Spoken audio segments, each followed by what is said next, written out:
Hi, everyone. Welcome to another edition of Lifetime Value. I'm your host, Ritik. I'm extremely pleased to have Miguel Armaza as my second monthly mystery guest for this season. And I'll tell you exactly why I'm very, very excited about having this guy on, because Miguel is the co-president of WhartonFintech, which currently has 203 episodes on Spotify and was a massive inspiration for my own podcast, Lifetime Value. So you can tell it in my voice how excited I am to have him on the podcast. A little bit about Miguel. He's currently pursuing 2 masters, an MBA at Wharton itself, and a master's in international studies at the Lauder Institute. A bit about his background, it might seem that he may be a very corporate guy, having spent a lot of time in structured finance. But actually, he's had a very entrepreneurial streak. He's founded a Facebook comedy page that has around 3 million fans. So today, Miguel is going to talk to us about his journey within podcasting itself. So yeah, I'm making a podcast about podcasting, and he explains his creative process, talks about what he has learned about himself, his guests, and about entrepreneurship through this endeavor that he's been part of. And finally, Miguel wraps up with telling us about his passion for fintech. So without any further ado, please help me welcome Miguel. Ritik, thank you so much. That was a great intro, and I am honored to be here. How are you? How are you today? I'm really good. I'm extremely excited about this. I got in touch with you because, every other day I'm seeing you're saying you're putting some content out on LinkedIn, and I'm like, wow, this guy has been talking to almost every important entrepreneur or founder or VC in the whole America's space, and I wanted to know more about the guy behind the scenes. So I'm extremely excited to speak with you today. And maybe you can start us off by giving us an introduction. Of course. Well, again, very happy to be here. A little bit about myself. So I've been in the US for about 12 to 13 years. I moved for university for my undergrad degree.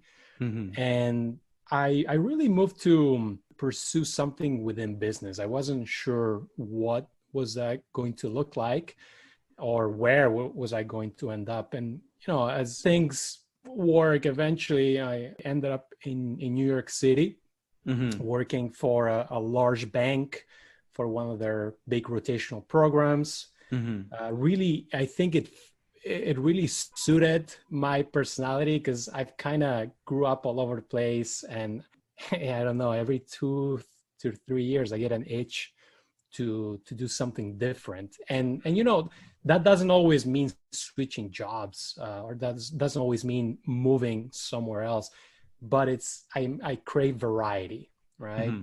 And so I joined this rotational program that was going to deliver on the variety front, because it was going to expose me to a number of teams, but at the same time, it had the promise to take you abroad. And so I was fortunate to be, selected to go abroad, and I went to Dublin, wow, Ireland for about a year. Mm-hmm. I think, I've never drank as much Guinness, but really, really love Dublin and the Irish people. And it's really the gateway to the entire continent, right? So mm-hmm. also got to explore Europe throughout that time. Mm-hmm. So that was the beginning of my career, focus on finance, mostly corporate banking. And I remember as soon as I paid off my student loans, I decided to focus on investing in the entrepreneurial world. Mm-hmm. I always knew that banking for me was a stepping stone to do something more entrepreneurial. Mm-hmm. And probably the best way to learn was to stay close to entrepreneurs themselves.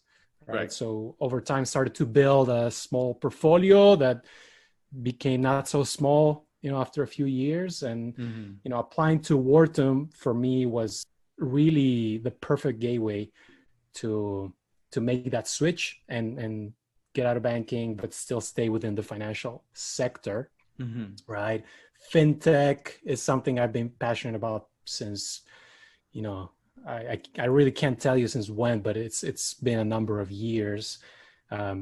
Working within a bank, you really see why the fintech story makes sense, right? Yep. And I knew that Wharton had a strong fintech platform, and so that was my goal, right? To take advantage of that platform, and, you know, very, very fortunate and grateful to have gotten accepted. And, you know, I'm now in the final stretch. You know, it's just a number of months left, but it's been an amazing ride so far. Excellent. And tell me about Wharton FinTech podcast, and how did that come about, and how has your journey been? Yeah. So listen, I'll be honest. I came into Wharton having the goal to start building a brand, right, for myself. But I would have been happy publishing 3-4 articles, right? Right. I had no idea, you know, how was that going to look like, right? Yep. So I came in, and to be honest, you know, because I'm doing a dual degree, I started a little bit early. I started, most MBAs start around August, September. At Wharton is in August. I started in May as part of the Lauder Institute. We have 3.5 extra months. And so it took me from May to January, right? So that's around 7 months. It took me that long to really, you know, get the courage to record my first podcast episode. And once I did it, I felt energized. You know, I felt so happy after doing it. It was with a Brazilian neon bank with Pedro Conrade. And so I enjoyed it so much that I said to myself, all right, I'm going to use this platform and I'm going to record maybe one per month. And, you know, by the time I graduated, that would have been around 15, 18 episodes. Yep. And trust me, I would have been extremely happy with that result. Yep. But the world changed, right? And then I also realized that most people were willing to tell their story, right? And so around March, I was starting to maybe step on the gas and start invite a few more people, maybe more than once per month. And that just, you know, increasingly accelerated. And it got to the point that in May, I was recording 6 times a week. No way. You know, and everyone thought I was crazy. You know, they're probably right. But it was just an amazing experience, because one day I was interviewing the largest fintech in Mexico. Then I would turn around and interview the largest fintech in Russia. Go to sleep, wake up, interview the largest fintech in Greece. You know, and so it was just, without that ability to travel, that, you know, by the way, I love to travel. Without that ability to travel, this was a way to explore the world. You know, as cliche as it sounds, it was still pretty amazing. I still hope to have a podcast tour where I get to visit a lot of these people. But for now, I'll be content. I'll be very happy, in fact, with Zoom. And so, you know, and that just evolved, and I realized I absolutely enjoyed it, right? And so very early, I decided to treat it like a real show, you know? Okay. And you know, I think every generation has taken the podcast to the next level. And so I'm probably the 4th or 5th generation to take over the podcast. Okay. And we've gone from 2 a month roughly to now 4 a week, right? And we publish 4 times a week, and we've gone up in the charts. Since March, we have 7x'd our audience, or actually more. Actually, we just closed our biggest month yet, so close to 10x, if I'm honest with you. But again, I think every generation has been great, but it just takes time, right? And also, I enjoy it. I wouldn't be against having a podcast platform post Wharton, So that really has fueled my desire to do more and more. So it's been a great ride. By the way, I'm not the only one. So Yep. I'm one of the two co-presidents of the club, the FinTech club. But in Mm-hmm. the podcast team, there's two of us from actually three of us from my year, Ryan and Anchit. And then we just recruited three more from the first year, and then it's just an amazing team. Yeah. And the wider club, we have about close to 300 members. Wow. So it's not just me, although Mm-hmm. I've done probably the majority of the podcast this year, Okay. but there's no way you can do this by yourself. You absolutely need a team, and Yeah. you need a lot of support. And I also have the support from the school, right? Mm-hmm. No one's watching what I do. Mm-hmm. I have 100% full control, Mm-hmm. but there is definitely support there from specifically from what's called the Stevens Center Okay. within Wharton, and it's a center for research of finance, the future of finance. Very, very interesting answer. And if you're looking to continue doing this post MBA, hey, my podcast can definitely, two heads are definitely better than one. I'd love to be co-hosting this with you. And it's so fascinating to hear that it's such a concerted effort from the 300 that you are within the club itself to 5 to 10 of you guys that are constantly churning out these podcasts as well. It's very fascinating. It kind of reminds me of it started with a small number of people having an idea and then you guys scaling it. Reminds me a lot of the journey of an actual startup itself, At this point in time, you guys could even be raising a Series A just for the podcast itself. It's very fascinating. Yeah, I think funny you say that. I've done the numbers and I've talked to social media marketers. Mm-hmm. And if we were an actual business, we would be making several $1,000s a month, right? And we could be scaling it by a lot, right?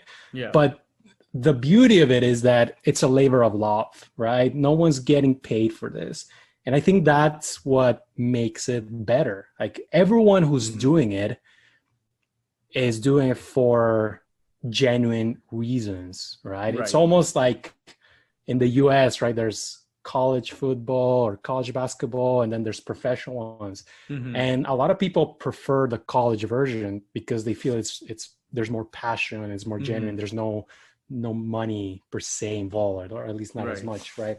So it's definitely the same process. So it's absolutely a labor of love. I mean, you get a lot of benefits that come out of it. There's no doubt, but it's extremely genuine. And actually, I've been pretty happy to talk to a lot of aspiring podcasters in the last year. Okay. It's interesting what's going on in podcasting, but I always tell them there's good news and bad news, right? And I'll start with the good news. Good news is the barriers of entry could not be lower. Yeah. Right? You just need a microphone and an internet connection, or maybe not even internet. You can do it over the phone. The tools are there and they're extremely cheap. Yeah. Right? So that's the good news. The bad news is that it's a crowded field, right? And that means that the only way to be successful is not just to have good content. There's a lot of good content out there. True. But you need to be extremely consistent, right? Extremely consistent. And you have to work on your distribution, right? If you don't solve for your distribution, no one's going to find you. Okay? Very true. So that's why we're putting so much content out there. I mean, first we enjoy it, but then it's the only way to build an audience. So true. And that neatly leads me to the next question. What is your creative process like during the podcast? Because I may have a very different approach from you, and I'll share with you as well what goes in my mind when I decide that this prospective guest is going to be on the show.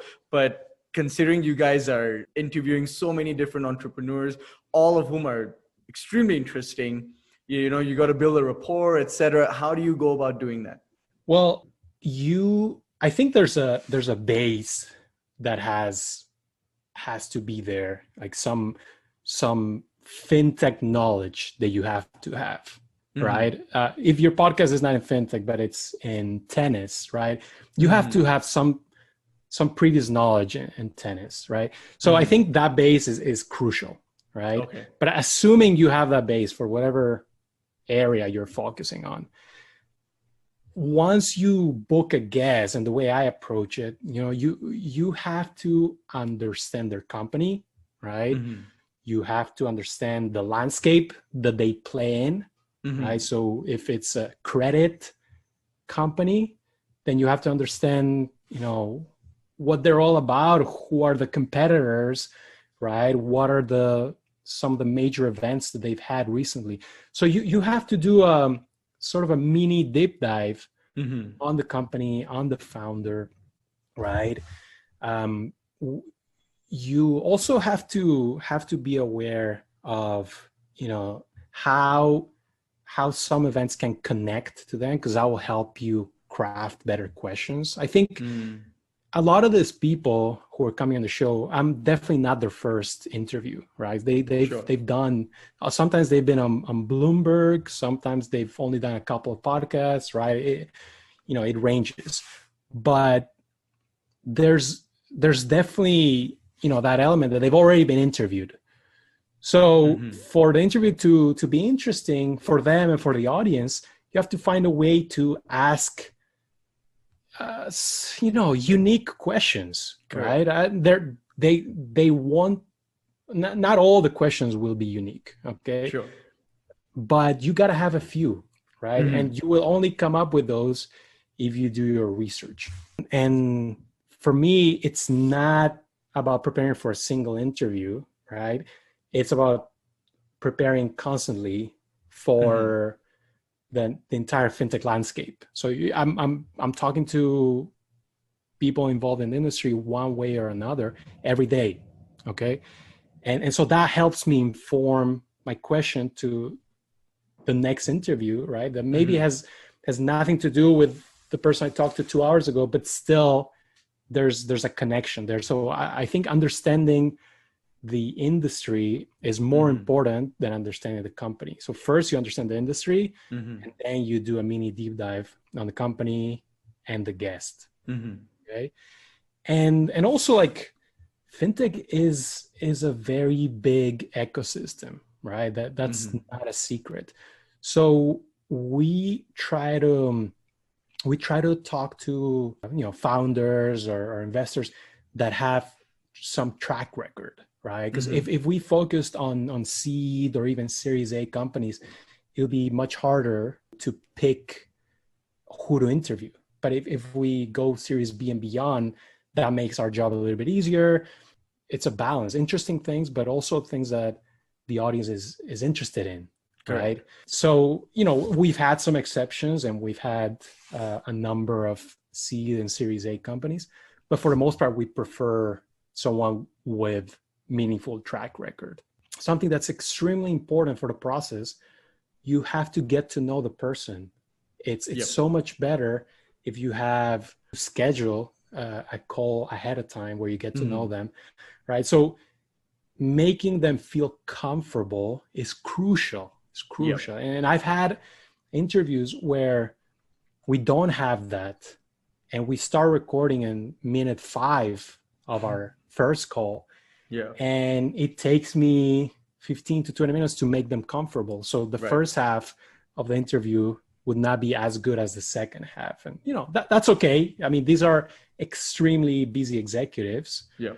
So it's not always possible, but it definitely helps to have that prep call. And, it's funny, media, specifically business podcasting, I found that there's a significant overlap with VC, right? And I don't know the percentage, if it's 10, 30 or 50%, I think it depends, but there's a lot of overlap because, again, you have to do this deep dives, you have to understand the market, you have to know the key players, right? And I have one example, I won't say exactly the name of the company, but astute people will know. So I interviewed this big founder, and they had an announcement a day before of a major collaboration with like one of the large Silicon Valley titans. And it related to payments. And so major collaboration. And so I asked this person about it, and they talked for 4 minutes. Great answer, right? Yep. Inspiring answer. 2 days later, the government just regulates that collaboration was not, was not within the law, or was not permitted. Yeah. Okay. And so I freaked out a little bit, because I was like, damn, that's like 10% of our interview. And it's going to be controversial if I put it, what are we going to do? So when in doubt, just ask, right? Yep. So I just, I made it easy, and I reached out to this person, and, they came back to me. It's like, listen, let's just put it out. It's a good answer. Let's go for it.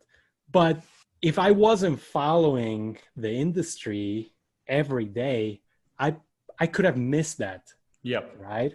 Yep. And you never know. Maybe the answer would have been absolutely take it out, eliminate it. Yeah. Yeah. So you never know, and you have to watch out from every angle. You never know where it's going to come from. Very, very good answer as well. I know exactly who you're talking about. And the funny thing is that it's become like a proper saga now. So it's actually very interesting. So I bet at some point you would love to have that guest back to kind of give like, so what happened, that sort of interview as well. Now, moving on to the next question. With everything else in life, you end up making some mistakes, some learning lessons. What have you learned about yourself through making mistakes in this podcasting journey? Yeah. First, let me talk about the mistakes, and then I'll tell you what I've learned. Okay. So I think preparing is just so crucial, right? I had an early interview. I think it was my third interview with actually a very big founder in Latam. And I didn't prepare properly. And I don't know why, to be honest. There are no excuses. I was busy, but we're all busy. I just didn't. And at least I can tell when I listen to that interview, I can tell that I wasn't prepared. So I made sure, fortunately that was early, right? Okay. And fortunately it wasn't a fatal mistake. So I've made sure to always prepare ever since, right? And also the more interviews you do, the easier it is, right? Because also I don't like, this is not ping pong, right? Like I don't like one question, one answer. No, there should be spontaneity. So that was number one. Then at some point we started doing video, and video is a huge opportunity because it's the same content, but you just chop it into a couple minute clips. And you get additional content there, right? And at one point I noticed that most of my videos were only male podcasts, or just men. And I was like, what's going on, right? And I realized that I was making a big mistake of asking for permission to do video right before recording, right? That minute. Okay. And men are typically fine with that. Right. I had a guy who had not shaved, he kind of looked like he had just woken up. and I told him, like, I assume we will do no video. He's like, no, of course, do video. and then I had a bunch of ladies who, in my mind, they were completely camera ready. Yeah. But that's not how it works. Like most ladies will like to prepare. It didn't connect for me. Yeah. So that was a big mistake. And so now I try to give warning, right? A few days ahead of time, and it's worked out well. So we're gonna be coming out with more videos that include men and women. What I've learned about myself. So listen, man, I mean, my heroes have never been celebrities, right? My heroes have always been, they're the historical figures, but then current figures have mostly been business leaders, right? And so to me, this is a dream job, right? I'm actually getting to talk to these people, many of whom were my heroes before I started the podcast, and so it's helped me humanize a lot of them. On one end, I've learned that many of them come from humble beginnings, and oftentimes they're very much regular people, right? In other cases, you can tell that they're not. Some of them they're not human. They're amazing, but oftentimes they're just almost regular people who took a risk. They were consistent, right? They were very passionate, and they really care about their team, the people, their company, right? So to me, that's been very inspiring, and it's also been very encouraging to pursue my own entrepreneurial ambitions. Right. Very interesting. And who would you say has been, now that you're 203 episodes as of this recording, I think by the time I publish it, it'll be like 1,000 episodes or something. I don't know the rate at which you guys are going. Who has been one of the most fascinating or the most interesting guests you've had so far, in your opinion? Yeah, well, I gotta be honest, like I haven't had a bad interview, right? So from every interview I've learned, even the ones where it's someone not too high profile, there's still, everyone has something to offer. So that's number one. But then there's obviously been a few that have been more inspiring than others, and I can think of 3 actually. One hasn't been published yet, and it's not going to be published by the time this podcast gets out, but you'll see it in January, and that's Jackie Reese's. So she used to be number 2 at Square. She led Square Capital up until November 1st. And I just talked to her, we're in December. So I just talked to her late November. And, her role, this is, I know your audience is international and a lot of Latam, but this is a specific US example. And, the main US program during the pandemic to help out businesses is called the PPP program, right? And so Square played a major role. Is one of the few fintechs that was approved to actually participate in the program and actually provide this relief to their customers, to their small businesses. And I don't have the exact numbers, but it's in the several billions that they ended up distributing to their customers, to small businesses. And listen, I mean, that's a podcast that you'll be able to listen, but I got goosebumps when she was telling me about the story and how they did it, because these were 18-hour days. They had to, it felt like she was talking about wartime, because they had to put a call for volunteers of other parts of the company to join and actually help with this effort. And they told him, listen, this is gonna be a very challenging time, but our clients need us. And they got overwhelmed by the applications of fellow employees who wanted to be part of this. And they had, the floor was moving as they were building something. They will build something one day and the requirements will change the next day. And she would be on the phone with the Treasury Secretary along with Jack Dorsey, and then the next day they would have to talk again because the rules had changed again. So she just told this amazing story, and it was the only time out of the 90 to 100 episodes that I've done that I got goosebumps. So that was amazing. Then talking to David Velez from Nubank, that was inspiring. He really lives and breathes what he advocates. And you can tell that he cares about culture, he cares about his people, and also something I think is very important, he cares about developing the Latin American ecosystem, and he's very passionate about STEM education. Right. And finally, there's also Anu Schultes. She's the CEO of LendUp, a big fintech in California. And to me, I connected with her because she's an immigrant. She came in as a student, and she's lived the American dream over the last 30 years. But she hasn't forgotten where she comes from. She recognizes that, you know, not everyone has had the successful journey that she's had, and she's actually doing something about it, right? And her company has the mission to help people improve their financial situation.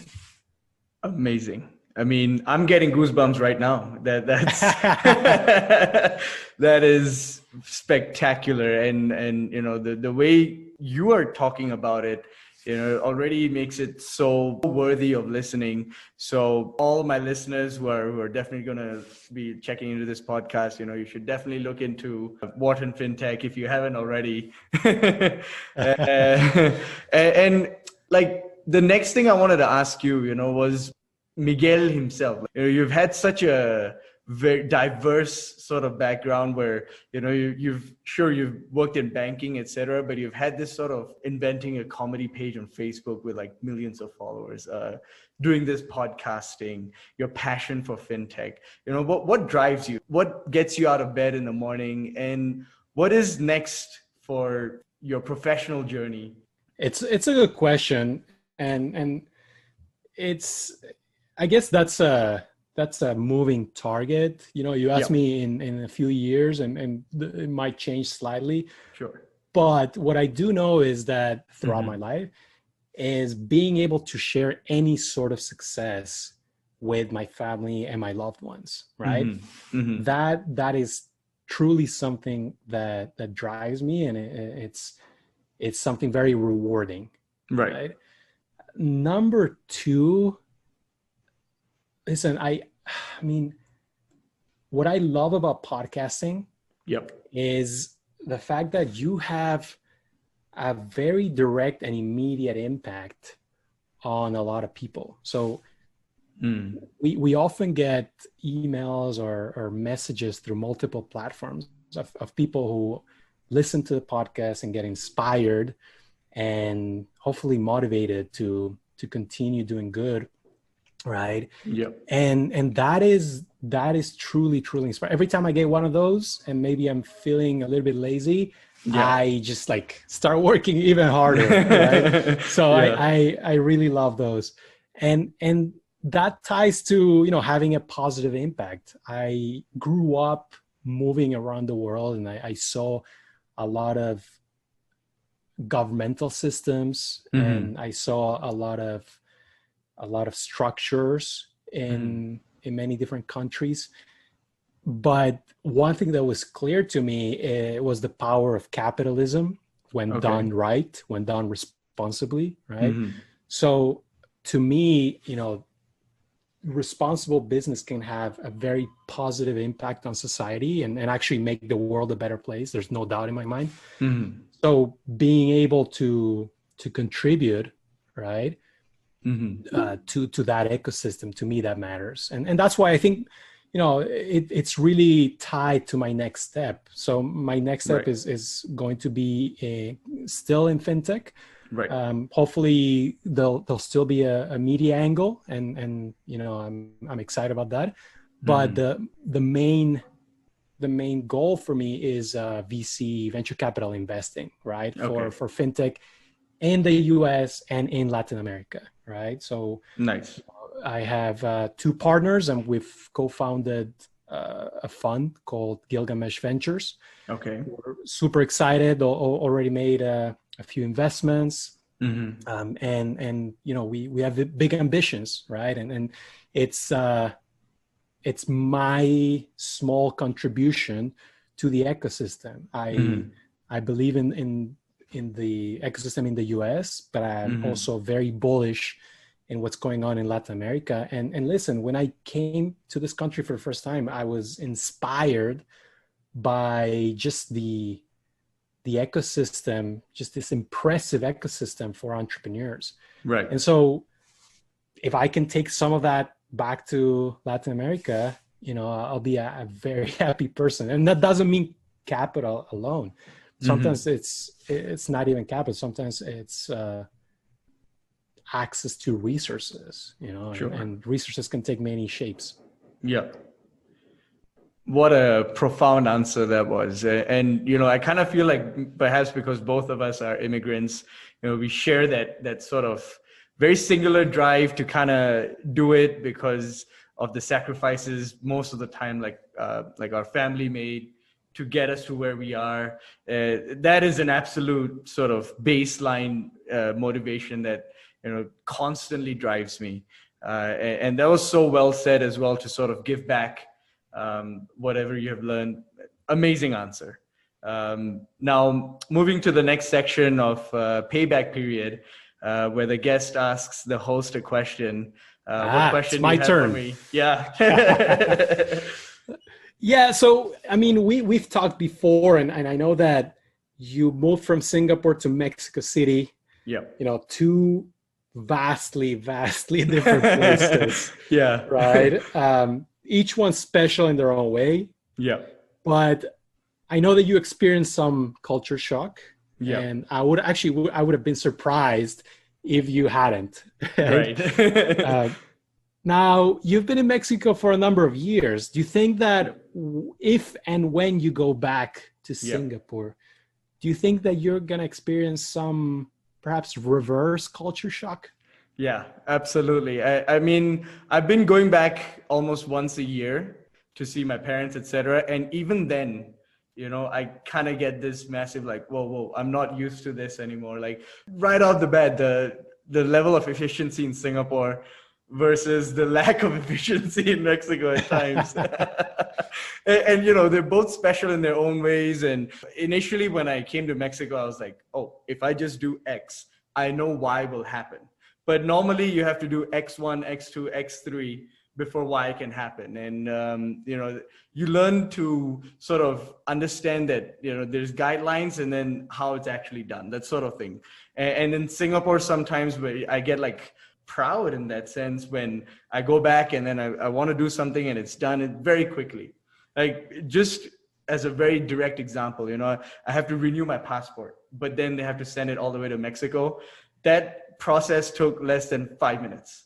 And I'm getting my passport today, all the way from Singapore. Like that, I can't even imagine happening during the pandemic with that level of efficiency.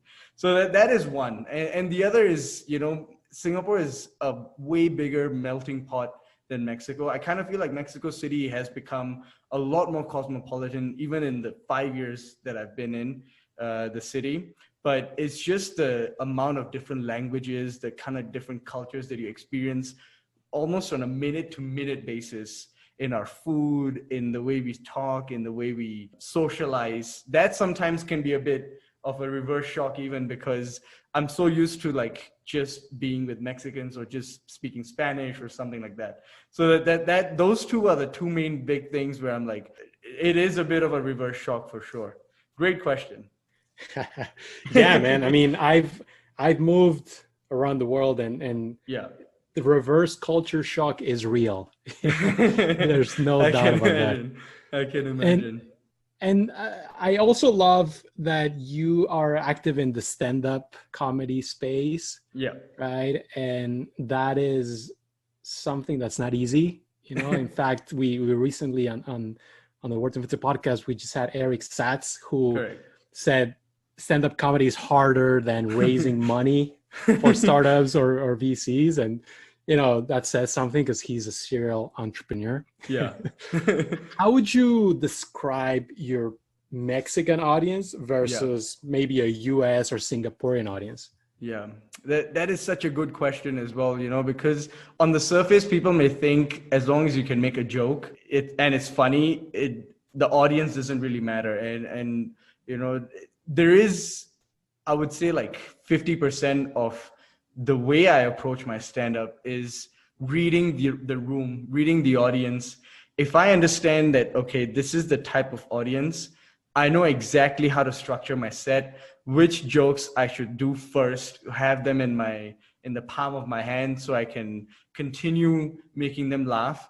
And the way it differs is vastly. Like a lot of the jokes I make in Mexico, for example, I can't do in the US. And I've been lucky enough to have tried stand up in LA, in San Francisco, in New York. And even within these three cities, the type of comedy that people like is so different. Like New Yorkers are a lot more, in that sense, subtle. You know, they like hearing that sort of double entendres or sort of puns or that sort of sarcasm. That's what I've felt. And Singapore audience, you know, they're a lot more into Russell Peters type of material, which is, you know, where he kind of makes observances about different cultures and explains it through his mind.